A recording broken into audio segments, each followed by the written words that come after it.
Hi, so we've been called out to this 70-year-old gentleman who has been complaining of chest pain today.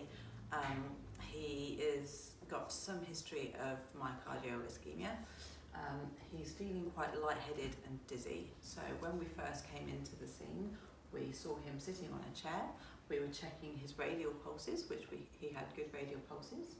He was breathing okay, but we asked him to squeeze our hands and he was not able to obey commands.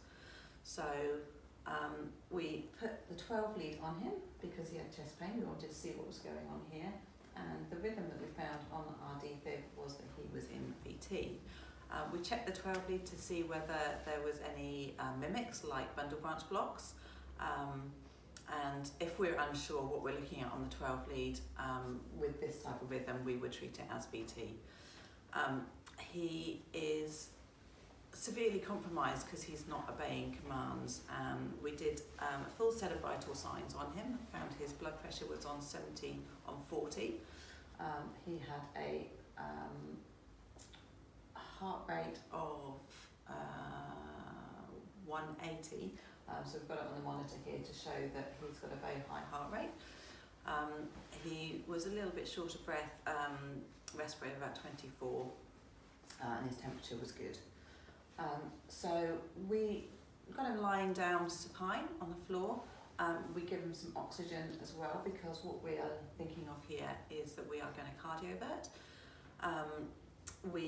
Because we're going to cardiovert at paramedic level, we always need to call for backup. So we'll just do that now. AUT1 calls comms. Go ahead, AUT1. R50 backup please for cardioversion. Copy. Okay, so we've got our backup on the way to us now. We've got him supine, we've got him on oxygen there at 10 litres, and we've got all our resuscitation equipment here out ready. We've got already sized OPA, we've got our bag mask here as well. We've got the leads attached as well, ready for our cardioversion.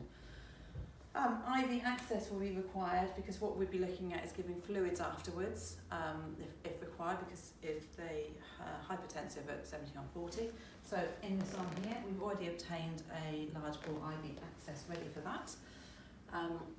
We've attached the pads, as I say, and we've got our defib here in manual mode, which we've done by pressing the energy select on maximum joules of 360, ready to go. Okay, so we're going to press synchronise here. And once we're synchronised, we're going to confirm that we've got a marker here on each of our R waves, which we have. And I'm going to print that out to confirm that we have actually got those on there. Yeah, that looks good. We've got all our markers on there. All right, so considering analgesia, now if our patient was able to obey commands, we would definitely be looking at giving analgesia under consultation with our R50 backup or with the clinical desk. And we'd be looking at ketamine at 0.5 mg/kg if required. But at this stage, our patient is not able to obey commands. We'll just check again. Hello, can you hear me? Yep, hi there. I've still got good radio, and can you just squeeze my hand? Yep, no, still not obeying commands, so we're still all good to do this without analgesia. So at this stage, we need to do our checklist. So we've got our cardioversion checklist in our procedures, and we would do this with our crewmate to make sure that we challenge each other to make sure we've got it all right. So our cardioversion checklist, place pads in apex sternum, which is the recommended position, which we've got here already done. In addition to our ECG electrodes, which are stuck on. Defib is a manual mode, yet we've already checked that, pressing energy select 360 joules. Select a lead with visible R wave, yep, here we go, and ensure the artifact is minimal, no artifact there at all. Select synchronized mode, it's already put on, we did that just now, so yep. Confirm a detection symbol above every QRS complex, yep, there's definitely a symbol on there. Patient has received adequate sedation if indicated, it's not indicated in this setting. Select the joules, charge defib, and confirm everyone is clear. Okay, so myself and my crewmate and everyone else around us know what's going on. We're going to cardiovert this patient, we've got backup on the way, so we're going to charge our defib. Okay, so charging now, and making sure that everyone is standing clear of our patient. Our patient, we've told what's going on, so we are ready to go. Okay, so confirming everybody's clear of the scene, clear, shocking now, pressing shock and holding it. and the shock has been delivered. Determine the rhythm and level of cardiovascular compromise. Okay, our rhythm looks like it's gone straight back into a sinus rhythm, which is absolutely perfect. So we just print out another rhythm strip here and do another 12 lead. We'll talk to our patient. Hello, everything okay? Yeah, you can hear me all right? Can you squeeze my hands?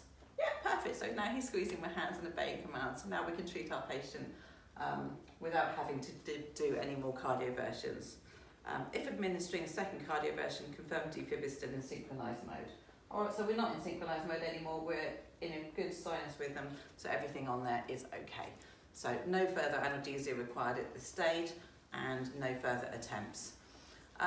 So just looking at the rhythm that he's got at the start of the VT, we were making sure that, that there was a regular frequency of the QRS and that we had there were no capsular fusion beats in there either. Looking at secondary causes, what else might have been going on here? Electrolyte imbalances. I think we discussed SVT with aberrancy, that we were making sure it wasn't that, no infections, and looking at a safe cardioversion, making sure that if we were not successful with the plan of our cardioversion that we would do it again. Thank you very much.